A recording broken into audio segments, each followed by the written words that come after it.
churches you may come and visit for Visita Iglesia 2024.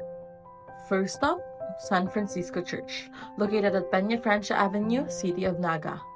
Established by Spanish Franciscan missionaries during the Spanish colonial period in the Philippines, it was built as part of the efforts to spread Christianity throughout the archipelago, which began in the late 16th century. The massive bombardment of Naga during World War II reduced the church to rubble, and it remains in ruins until the current modern building was built. It continues to attract visitors from all over the world who come to admire its architecture and learn about its historical significance. Next up, Holy Cross Parish, located at Biaknabato Street, Tabuk, Naga City. The history of the Holy Cross Parish in Naga City is vibrant, with its roots stretching back to its establishment on July 15, 1985, and the installation of their first parish priest in August 25 of the same year.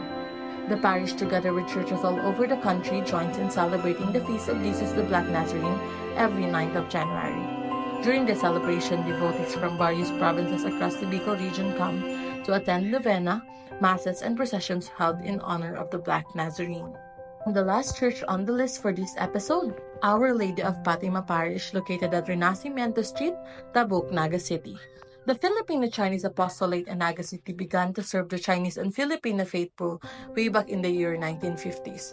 To accommodate as a sign of the Chinese community's gratitude for the goodness of God, the old church structure was renovated on October 4, 2008 and completed on the 31st of May 2009.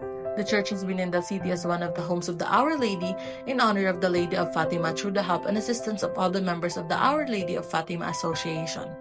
The tradition and journey of faith have been handed over through the leadership of its succeeding presidents, priests, and chaplains assigned in this church.